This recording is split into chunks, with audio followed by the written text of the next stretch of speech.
toute extinction n'est pas définitive. On constate souvent que certains animaux disparus pourraient avoir survécu dans des régions reculées plus longtemps qu'on ne le pense. Dans cette vidéo, je vous présente 7 espèces pour lesquelles des indices, des observations ou des études scientifiques laissent planer le doute. Restez jusqu'à la fin. Le dernier animal est un symbole de l'ère glaciaire et l'un des cas les plus fascinants de la recherche moderne. Numéro 7. Deinosuchus. Le Deinosuchus est très bien documenté pour le Crétacé supérieur d'Amérique du Nord. Des fossiles du Texas, du Montana et de Caroline du Nord montrent que ce crocodile préhistorique pouvait dépasser les 10 mètres. L'analyse de son crâne prouve une force de morsure énorme, probablement supérieure à celle de n'importe quel reptile vivant aujourd'hui.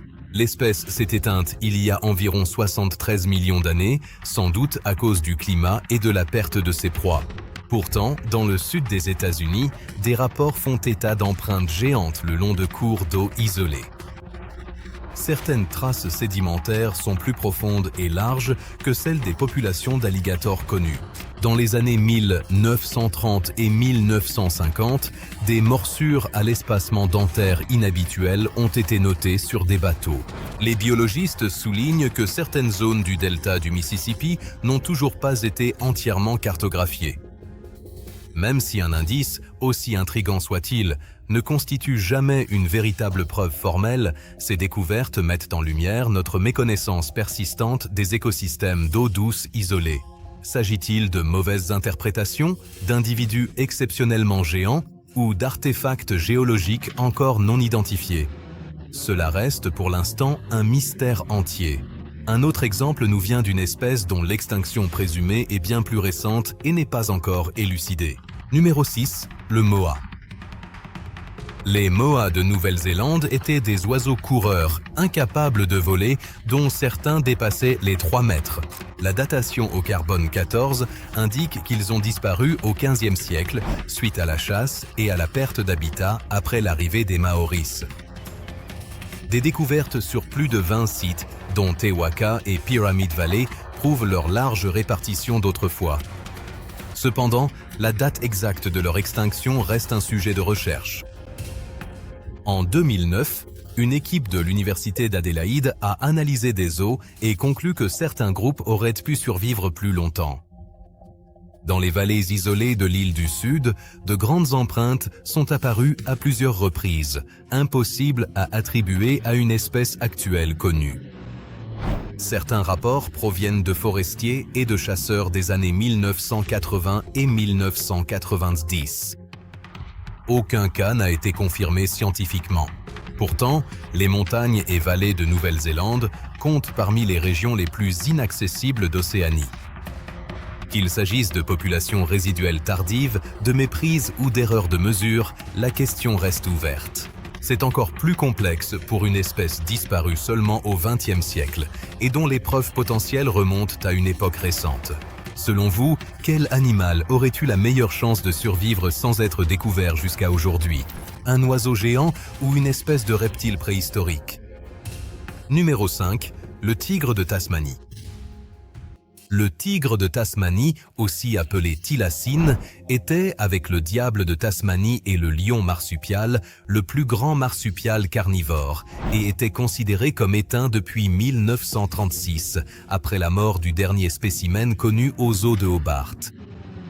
Les archives historiques révèlent que l'espèce a été massivement décimée auparavant par des primes d'abattage gouvernementales. Pourtant, depuis les années 1940, des signalements ne cessent de nous parvenir. Des animaux rayés, semblables à des chiens, à la démarche raide, dans les forêts reculées de Tasmanie. En 1961, un groupe de gardes forestiers du nord de la Tasmanie a documenté une observation jugée particulièrement crédible. En 2016, l'université James Cook a publié un rapport sur plusieurs observations modernes dans la région de Cape York, dont les descriptions anatomiques étaient étonnamment cohérentes. Des analyses génétiques d'échantillons de poils trouvés au XXIe siècle ont également donné des résultats qui n'ont pu être attribués de manière formelle. Les chercheurs soulignent toutefois que des confusions avec des renards, des dingos ou des races de chiens introduites sont possibles. Le fait que le thylacine ait survécu plus longtemps qu'officiellement documenté reste à prouver. Mais ce cas montre combien il est difficile d'exclure totalement la présence de populations d'espèces rares et craintives dans de vastes zones forestières. Un deuxième cas de l'époque moderne suscite également des discussions, cette fois en Afrique centrale. Numéro 4. Mokele Mbembe. Dans le bassin du Congo, les communautés locales signalent depuis des siècles un grand animal herbivore qui traverse les rivières et écrase la végétation. Des rapports du début du XXe siècle, notamment d'Ernest A. Vizetelly et d'expéditions ultérieures, font état de descriptions aux caractéristiques souvent similaires. Un corps massif, un long cou et des pattes puissantes. Aucune observation n'a jamais été confirmée scientifiquement. Pourtant, le bassin du Congo compte encore aujourd'hui parmi les écosystèmes les moins explorés de la planète. Plusieurs expéditions entre 1910 et 1980 ont documenté des empreintes et des mouvements à la surface de l'eau qui n'ont pu être clairement identifiés. Les chercheurs modernes soulignent que de nombreuses observations sont probablement dues à des espèces animales connues, comme les hippopotames mâles, des varans particulièrement grands ou des crocodiles. Néanmoins, la région reste peu documentée, ce qui rend difficile une exclusion totale. Le problème du manque de données est encore plus flagrant pour une espèce que nous connaissons parfaitement par les fossiles et sur laquelle circulent pourtant des indices modernes. Numéro 3. Titanoboa. La Titanoboa cerrejonensis est clairement attestée. En 2009, plus de 100 vertèbres et d'importants restes de crâne ont été découverts dans la mine de charbon de Cerrejón, en Colombie. Ces fossiles montrent que le serpent mesurait jusqu'à 14 mètres de long. La reconstruction de son habitat a révélé qu'il vivait dans les forêts marécageuses du Paléocène, par des températures supérieures à 30 degrés Celsius. Depuis le XXe siècle, la région amazonienne fait toutefois l'objet de rapports répétés sur des serpents d'une taille exceptionnelle, dont les longueurs décrites dépassent celles des anacondas actuels. Certaines expéditions ont noté, dans les années 70 et 90, des observations où des animaux disparaissaient dans des cours d'eau dont la circonférence était difficile à évaluer.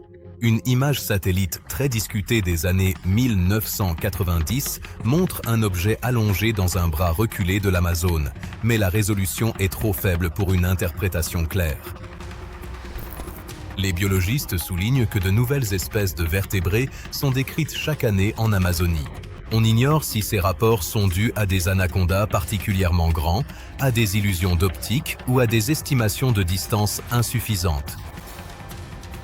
Le peu de données sur la Titanoboa montre à quel point il est difficile de se prononcer sur des espèces grandes et rares.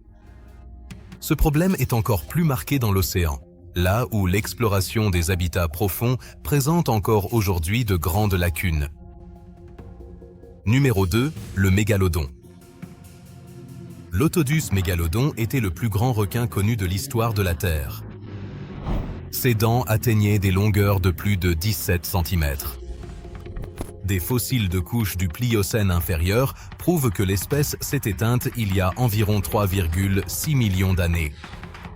Pourtant, les abysses restent encore aujourd'hui extrêmement mal explorés. L'océanographie moderne ne cartographie qu'environ 5% des fonds marins avec une résolution suffisante. Parfois, des navires de recherche captent des signaux sonars de grands animaux dont les mouvements ne correspondent à aucun requin connu. On trouve parfois des baleines portant des traces de morsures dont la taille est difficile à interpréter, car la décomposition et la prédation par plusieurs espèces peuvent jouer. Aucun de ces indices ne constitue une preuve de la survie du mégalodon. Mais il révèle l'énorme lacune dans notre compréhension des grands prédateurs marins. Alors que les abysses sont peu explorés, un autre animal montre à quel point passé et présent sont parfois étonnamment proches. Numéro 1, le mammouth laineux. Le célèbre Mammutus primigenius a disparu il y a environ 4000 ans, bien plus tard que beaucoup d'autres animaux de l'ère glaciaire. Les dernières populations connues vivaient isolées sur l'île Wrangel, dans l'océan Arctique. Là-bas, des analyses génétiques publiées en 2015 dans la revue Current Biology montrent qu'ils ont existé jusqu'en 2100 avant Jésus-Christ environ. Parallèlement, des chasseurs sibériens du 19e et du début du 20e siècle ont rapporté avoir vu de grands animaux hirsutes dans des zones reculées de la toundra. Certains de ces récits ont été documentés par des ethnographes. Des expéditions modernes ont parfois trouvé des échantillons de poils bien conservés, mais ils appartenaient généralement à des espèces connues. Les données satellites montrent des lignes de mouvement de grands animaux qui restent floues en raison de la faible résolution. On ignore si ces indices sont liés aux mammouths, à d'autres grands animaux ou à des changements naturels du terrain. Mais l'immensité et l'isolement de la Sibérie laissent de nombreuses questions sans réponse. Peut-être n'avons-nous même pas besoin de faire revenir les mammouths.